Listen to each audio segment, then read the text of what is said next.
Most people walk through life blind. Same streets, same people, same routines. Nothing changes. But then there's another group. Entrepreneurs, investors, creators, they see opportunities everywhere. Same world, different reality. So what's going on? Are they smarter? Wrong. They just trained their brain differently.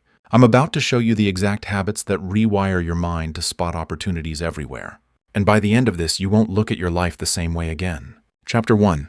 The pattern filter. Most people think opportunities are rare. Wrong. Opportunities are everywhere. You just don't see them.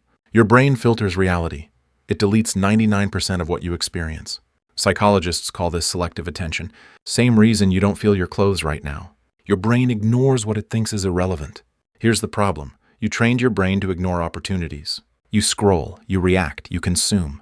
No questions, no thinking, just noise. But high performers do something different. They install a pattern filter. They constantly ask one question: what's broken here? Every system, every product, every process, they look for inefficiency. Because inefficiency equals opportunity. Example: you wait 20 minutes for food, average person complains. Opportunity seeker asks, why is this slow? Can this be automated? Can this be delivered faster? That's how Uber was born. Not from genius, from frustration. Cal Newport calls this deep observation. Focused awareness without distraction. But here's the problem though. Even if you see problems, most people still do nothing. Why? Because they don't connect patterns. Chapter 2. The connection habit. Most people think creativity is talent. Wrong. Creativity is pattern combination. Steve Jobs said it clearly. Creativity is just connecting things. Your brain stores information like a network. But average people keep everything isolated. Random facts, no links, useless. Opportunity seekers do the opposite. They force connections. Different industries. Different ideas, constant overlap. Example: you learn about psychology. You learn about marketing. You connect them. Now you understand persuasion. That's not intelligence, that's linking. Research from the University of California shows that innovation comes from cross-domain thinking, not deep specialization alone. But here's what you do instead. You binge one topic. You ignore everything else. You become narrow. That kills opportunity. So here's the habit. Every day, take one idea and connect it to something else. Ask, where else does this apply? Who else has this problem? Can this be combined? Your brain starts building bridges. And once you see connections, you can't unsee them. But here's the thing though. Seeing patterns and connections still isn't enough. You'll still hesitate. You'll still overthink. And you'll miss the moment. Chapter 3. The action bias. Most people think you need certainty before acting. Wrong. You need action to create clarity. Opportunity is time-sensitive. It decays fast, like memory. Hermann Ebbinghaus showed that your brain forgets rapidly. Same with opportunities. Delay kills them. Average people analyze. Opportunity seekers test. Fast, ugly, imperfect. They don't think. They prototype.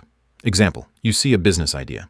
Average person researches for weeks. Opportunity gone. Someone else executed. Opportunity seeker launches a basic version in 24 hours. Tests, demand, adjusts. Erickson's research on deliberate practice proves this. Feedback loops accelerate learning. Action creates feedback. Thinking does not. So the habit is simple.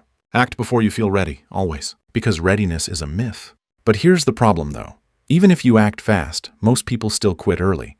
They don't stick long enough to see results. Chapter 4. The scarcity mindset. Most people think abundance helps. Unlimited options, unlimited resources. Wrong. Abundance creates distraction. Scarcity creates focus. This is one of the most powerful principles across all high performers. When you have too many choices, you commit to nothing. When you have constraints, you go deep. Prisoners mastered this. Limited books. Limited time, maximum focus. Same principle applies to opportunities. If you chase everything, you win nothing. Opportunity seekers pick fewer things. Then go all in. They limit inputs. Limit distractions. Limit decisions. Because clarity comes from constraint. Example: instead of chasing 10 business ideas, pick one. Commit 30 days. Test hard. You'll learn more than dabbling in everything for a year. But here's the thing. Even if you do all of this, there's still one problem. Final loop. The awareness gap. You can train your brain to see opportunities. You can connect ideas. You can act fast. You can focus deeply. But if you're still addicted to distraction, none of it matters. Your brain goes back to default. Scroll, consume, repeat. Opportunity disappears. This is why most people stay average. Not because they lack intelligence, because they lack awareness. So here's the recap. Spot problems, connect patterns, act fast, limit your focus. Do this consistently, and your brain rewires. You stop seeing the world as it is. You start seeing what it could be. That's the difference. That's the unfair advantage. But here's the thing. Seeing opportunities is only step one. Most people see them and still fail to turn them into results. That's why I made this video breaking down exactly how to turn ideas into execution without overthinking.